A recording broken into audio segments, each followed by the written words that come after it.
कसं आहे ना, कुठल्याही सिनेमाच्या कथेबद्दल बोलणं जर तो सिनेमा अजूनपर्यंत आला नसेल तर हे चुकीचंच ठरू शकतं. हां, जर त्या सिनेमाचा ट्रेलर आला असेल तर त्या सिनेमाच्या कथेबद्दल आपण बोलू शकतो. पण त्याआधी त्या सिनेमाची कथा काय असेल यावर आपण फक्त आणि फक्त अंदाजच बांधू शकतो. त्याच अंदाजांवर आजचा हा व्हिडिओ असणार आहे.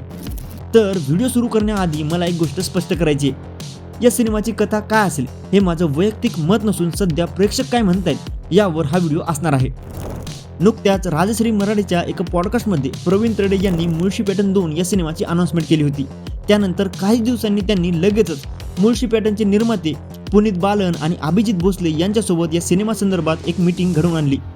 आणि ती मीटिंग सक्सेसफुल झाल्यानंतर निर्माते पुनीत बालन यांच्याकडून या सिनेमासंदर्भात एक पोस्ट करण्यात आली. त्यात त्यांनी सांगितलं होतं की आता लवकरच ते मुळशी पॅटर्न 2 या सिनेमाच्या कामाला सुरुवात करणार आहेत. आणि प्रवीण तरडे यांनीही एका इंटरव्ह्यूमध्ये सांगितलं होतं की त्यांच्याकडे सध्या बरेचसे प्रोजेक्ट आहेत, पण त्यांचं प्रेफरन्स हे सध्या तरी मुळशी पॅटर्न 2 या सिनेमाला असेल. त्यामुळे खूप मोठं फॅन क्लब असलेला मुळशी पॅटर्न या सिनेमाचा दुसरा भाग येणार असं समजताच सोशल मीडियावर मोठी उत्सुकता निर्माण झालेली पाहायला मिळाली. आता जसं प्रवीण तरडे यांनी सांगितलं की मुळशी पॅटर्न 2चा कन्सेप्ट हा बांधकामाला लागणाऱ्या वाळूवर आधारित आहे, त्यावरूनच अनेक लोक असा अंदाज बांधताना दिसत आहेत की या सिनेमाची कथा ही एखाद्या वाळू माफियावर असण्याची शक्यता आहे. जसं मुळशी पॅटर्नच्या पहिल्या भागाच्या प्रदर्शनाच्या वेळी प्रवीण तरडे यांना एका कॉन्ट्रोवर्सीचा सामना करावा लागला होता, तसाच सामना यावेळेसही प्रवीण तरडे यांना करावा न लागावा अशी अपेक्षा. कारण मुळशी पॅटर्नच्या प्रदर्शनापूर्वी पुण्यातील एका टोळीतील काही लोक असं म्हणताना दिसत होते की हा सिनेमा त्यांच्या टोळीतील एका व्यक्तीच्या जीवनावर आधारित आहे. पण सिनेमा रिलीज झाल्यानंतर प्रवीण तरडे यांनी दाखवून दिलं की हा सिनेमा कुठल्याही एका गुन्हेगारावर आधारित नसून तर संपूर्ण गुन्हेगारीचं वास्तव मांडणारा सिनेमा आहे. त्यावेळीच्या प्रकरणातून प्रवीण तरडे यांच्या ऑफिसवर तोडफोड सुद्धा करण्यात आली होती. त्या तरडे यांना धक्काबुक्की झाल्याच्याही बातम्या आल्या होत्या आणि त्याचं कारण होतं हा सिनेमा पुण्यातील एका मोठ्या गुन्हेगारावर असेल म्हणून. असो, सध्या सोशल मीडियावर असंच बोललं जातंय की मुळशी पॅटर्न 2 मध्येही काहीसा असाच विषय असू शकतो. कारण जसं प्रवीण तरडे यांनी सांगितलं आहे की हा सिनेमा वाळू माफियाशी संबंधित असणार आहे.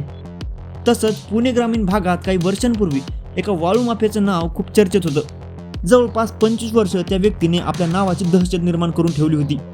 सुरुवातीला वाळूच्या व्यवसायातून सुरुवात केलेली ही व्यक्ती हळूहळू गुन्हेगारीच्या जगात शिरली आणि कालांतराने तिचे अनेक शत्रू निर्माण झाले. याच गुन्हेगारी कारवायांमुळे त्याच्यावर 50हून अधिक गुन्हे दाखल झाले होते. पण जसं प्रत्येक गुन्हेगाराचा शेवट हा गुन्हेगारीतच होतो, तसा शेवट त्या व्यक्तीचाही झाला.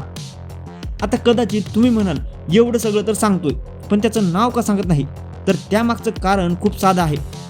अजून तरी आपल्याकडे असा कोणताही पुरावा नाही की प्रवीण तरडे नेमक्या त्याच व्यक्तीच्या आयुष्यावर मुळशी पॅटर्न 2 हा सिनेमा बनवत आहेत किंवा त्याच व्यक्तीच्या आयुष्यातून हा सिनेमा प्रेरित असेल. त्यामुळेच असंच कुठल्याही एखाद्या व्यक्तीचं नाव घेणं हे आपल्यासाठी तरी योग्य ठरणारं नाहीच आहे. बाकी आपल्या सर्वांनाच माहिती आहे की प्रवीण तरडे कोणताही विषय हाताळताना त्यातून समाजासमोर एक वास्तव मांडण्याचा प्रयत्न करतात. त्यासोबतच एखादा महत्त्वाचा संदेश त्या सिनेमातून ते प्रेक्षकांपर्यंत पोहोचवण्याचा प्रयत्न करत असतात. मुळशी पॅटर्न असो, देऊळबंद 2 असो किंवा त्यांचे इतरही सिनेमे, त्यांच्या प्रत्येक सिनेमातून त्या काहीतरी चांगल्या गोष्टी देण्याचा प्रयत्न करत असतात. त्यामुळेच मुळशी पॅटर्न 2 मध्ये नेमकं काय पाहायला मिळेल याची उत्सुकता आता प्रेक्षकांमध्ये वाढताना दिसत आहे. आणि हो, यासोबतच आणखीन एक चर्चा सध्या सुरू आहे ती म्हणजे या सिनेमात कश्मीर महाजनी हे महत्त्वाच्या भूमिकेत दिसू शकतात.